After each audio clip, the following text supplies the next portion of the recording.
Karachi city court में बोल news के एंकर पर्सन मुरीद अब्बास के कत्ल केस की समाअत जारी है।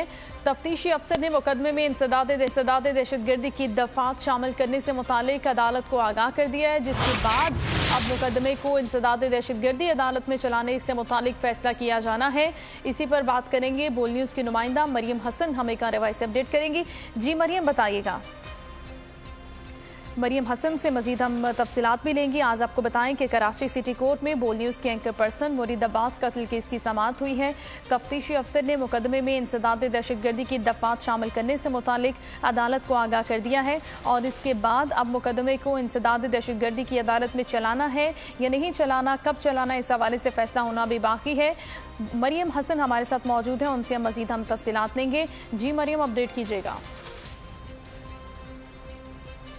जी हाँ, देखिए बिल्कुल सिटी कोर्ट में आज बोल न्यूज़ के एंकर मुरीद अब्बास के कत्ल केस की समाअत हुई है, जिसमें अदालत ने कुछ देर कबल वक्फे से कबल जो है मुलजिम आतिफ जमान के वकील को जो है तलब किया था। ताहम वो वक्फे के बाद यानी कि 11 बजे भी मुलजिम के वकील जो हैं वो नहीं पेश हो सके हैं, जिस पर अदालत ने सख्त बरहमी का भी इजहार किया।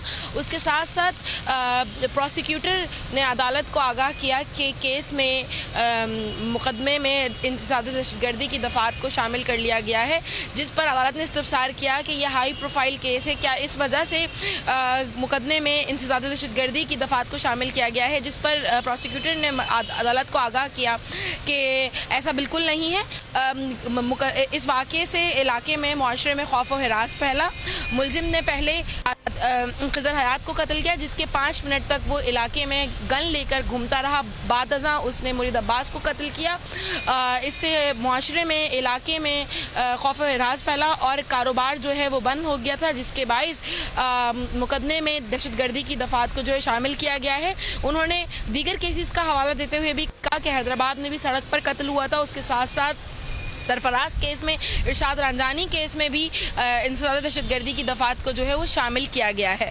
बाद अज़ां तफ्तीशी अफसर ने अदालत को आगाह किया कि मुकदमे के चालान में इंसदाद दहशतगर्दी की दफात शामिल की गई हैं। उसके साथ साथ मुलजिम के पास से असला बरामदगी केस के हवाले से भी इंसदाद दहशतगर्दी की दफात को जो है शामिल किया गया है। प्रोसिक्यूटर्स की कमेटी की जानिब से भी जो है इन दफात को और चालान को जो है मंजूर कर लिया गया है, जबकि पुलिस के आला अफसरान की जानिब से भी जो है चालान को मंजूर कर लिया गया है। जिसके बाद जो है तफ्तीशी अफसर ने अपनी एक मुकम्मल जामे रिपोर्ट अदालत के रूबरू आज पेश की है और उन्होंने मजीद बताया कि मुलजिम पेश कर दी गई है। अदालत की हसन हमें अपडेट कर रही थी, बहुत शुक्रिया आपका।